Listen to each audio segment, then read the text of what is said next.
Hi, ladies and gents, and welcome to another day of biology, or I guess evening. You just got done watching 3.3, and that talked about the cell membrane and how it was semi-permeable. And now we're going to talk about diffusion and osmosis 3.4. This is great stuff. I love this. We're going to be doing a lab on this, so make sure you take good notes, and let's get into it. All right, so first of all, we have simple diffusion. And this would be like if I sprayed perfume in one corner of the room and it then equally spread throughout the room. So eventually every area of the room would be able to smell that perfume, right? That is simple diffusion. And what that is, it requires no energy. If I spray it here, psh, psh, eventually it will travel across my living room and my husband Carlos will be able to smell it in like a minute or two because the molecules are equally spreading out. Okay, the molecules are moving from an area of high concentration to low concentration. This you need to know. Molecules are moving from areas of high to areas of low. Okay, and you can see that when you looked at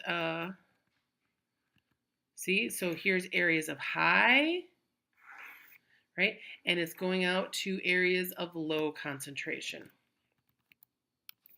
All right, so this is what we call passive. Passive meaning that there's no energy involved. Diffusion and osmosis require zero energy, zero. So this is why it moves from an area of high to an area of low. So here we have our cell. Here's your membrane out here. So you saw the molecules were at areas of high out here to areas of low in here.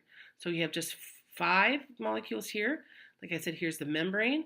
The oxygen molecules, they're going to go from areas of high into areas of low until it is equal, that equilibrium, right? And so you'll have the same on the inside and the outside.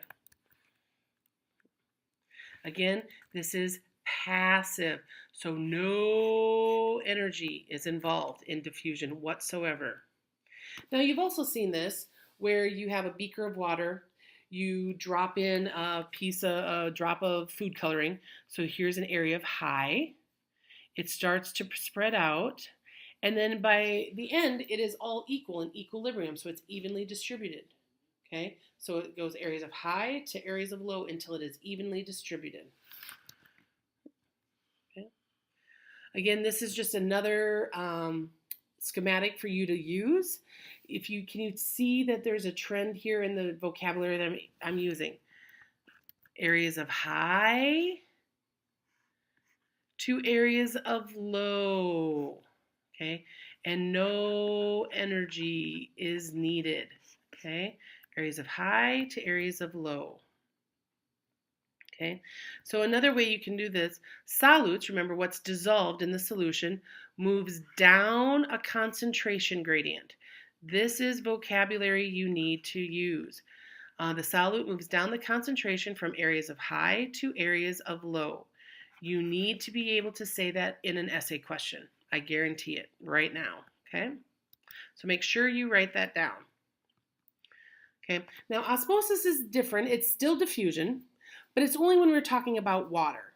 So when we talk about water moving from areas of high to areas of low, that is called osmosis. When they were talking about diffusion of oxygen, that's diffusion. But when it's water, it's osmosis.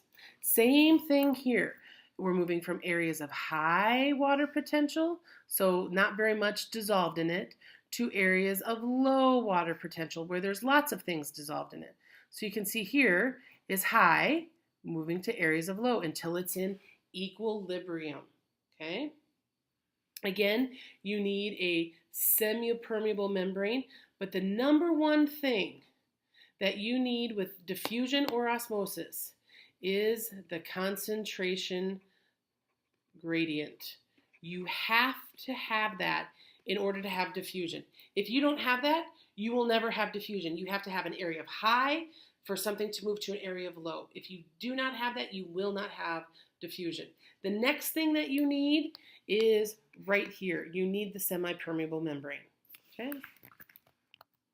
Okay. Here's just another schematic for you to show oxygen molecules moving across the membrane. So the oxygen are like the little Mickey Mouses you see, and the solute are the green. Okay. So you have areas of high water to areas of low. And so there's more water here, there's more solute, so they want to make it equal, so the water is moving this way. Okay, oops. Now, one thing, like I said, water can move freely, and it can, but it just needs a little bit of help. They're called aquaporins, and it's just like a door, and it's still, there's no energy. It goes from areas of high to areas of low, no energy, but it's just like a door to allow water to go back and forth freely. So it can move on this side, and if it's too much on this side, it can move to the other side to keep it in equilibrium all the time. And what that water channel is, like we just learned, it is a protein. It is a protein, one of those channels, okay? Now, when we talk about water movement, we talk about three different terms: isotonic, hypotonic, and hypertonic. Now, the prefix iso means equal. So when we have an isotonic solution, the inside environment of the cell is equal to the environment's environment. So this inside the cell is equal to the outside of the cell. So there will be no real movement of water because it's the same. And you can see that we have a 10% sodium chloride, and we have 90% water. 90% water, 10%. So water will not be moving. So it's equal. That is an isotonic. So again, no net movement. Okay. The next term that we're going to talk about, okay, this is called the cell is at equilibrium. Okay. So here, the next one is hypotonic. When you think about hypo, it gets bigger, right? It gets bigger. So take a look at, what do you think the water direction would be moving in? So here we have 20% sodium chloride, 80% water. Here we have 10% sodium chloride, 90% water. So here, there's more solute inside the cell. So which way do you think the water will be moving? That's right, it will be moving in. It will be moving in. Okay, and that's why it will increase the size of the cell, because water is rushing in. Okay, the next one is hypertonic. So again, look at this, what's inside the cell. We have 5% NaCl, 95% water. Here we have 15% NaCl and 85% water. So where is more solute? That's right, it's outside the cell. So where will water be rushing? You got it. Water will be leaving the cell